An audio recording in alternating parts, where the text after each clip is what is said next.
Triple H is in doubt to ever return to WWE, plus multiple post-WrestleMania Raw and SmackDown returns are planned, and we have an injury update on Randy Orton. It's all in the wrestling news right now. The big moving and the shaking today being Tony Khan purchasing Ring of Honor.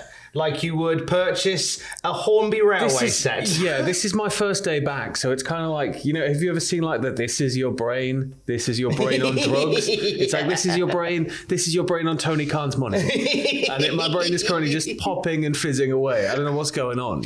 For the full lowdown on everything you need to know about that, check out the previous news video to this one. We did a good 10 minutes breaking down everything you need to know about the entire thing. Meanwhile, over on the WWE side, some concerns about the future of Triple H. So we haven't seen him in any capacity. No. Since his supposed heart attack. Wasn't it? He had some form of medical condition involving his heart, which has meant that he's had to take a sustained medical leave of absence from WWE as a company.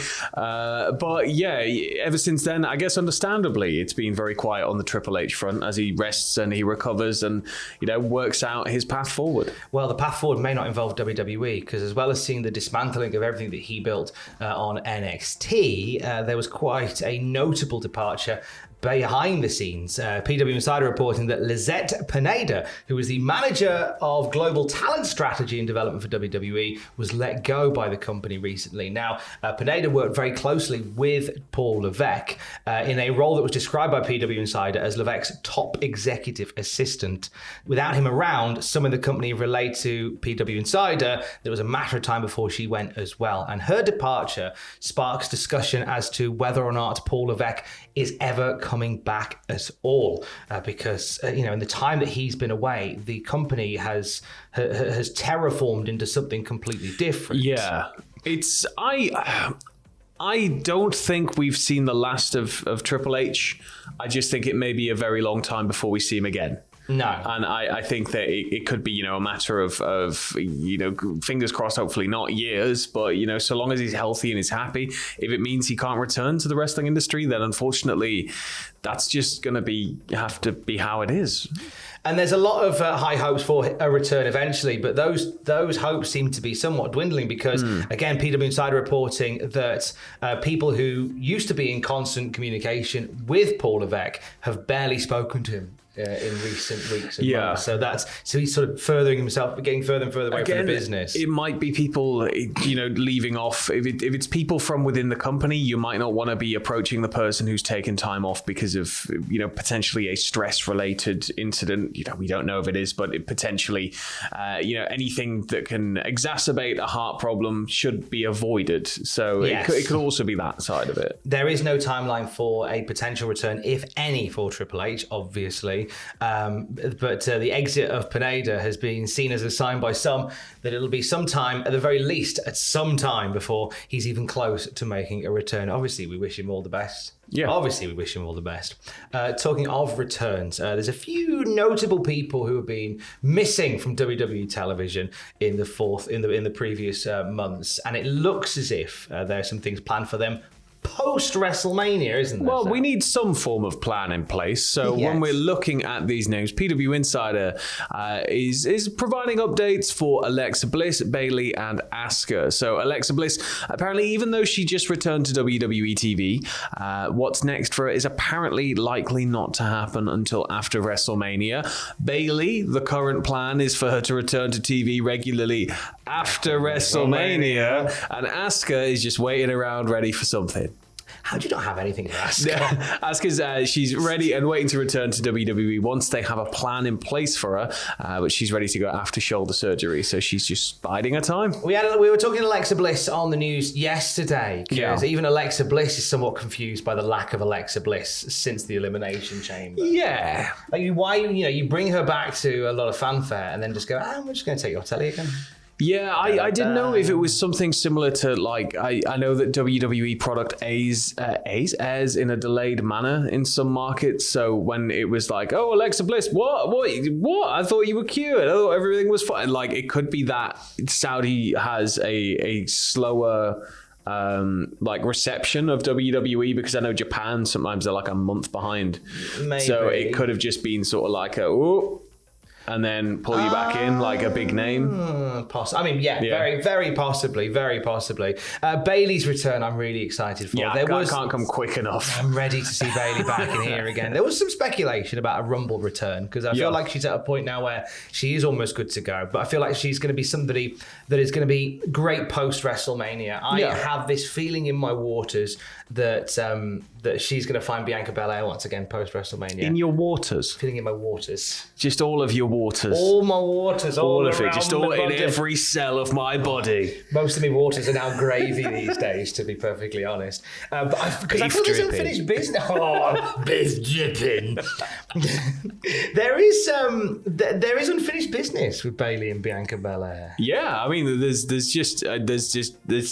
basically, because Bianca lost the belt, and then it all kind of blossomed into a Bayley thing, and then it all Bayley, kind of... because Bayley, if you recall... Oh, God, no, it was beforehand, wasn't it? It was way before. So we had the Bayley Belair feud that was rumbling along quite nicely, and then all of a sudden, Bayley gets injured in training. Yeah. And then, and that's it, she's done, she's on the bench. So I'm hoping we can pick that up. I like the idea of Bianca Belair. I mentioned this to my friend Stephanie Hypes on Twitter, we were talking about Bianca Belair, and I like the idea of Belair being this sort of 4 horsewomen WrestleMania killer. Yeah. So like she beat Sasha last year. I think she'll beat Becky this year. Then beat Bayley and then beat Charlotte. Beat all the horsewomen. Get out, and they're fired. Throw them all out of a door, like Uncle Phil in Fresh Prince. They all go out the door. I thought you were going to say like Steve Austin with Booker T and Buff Bagwell. Oh, that's an even better reference. That one. Chuck them out the door.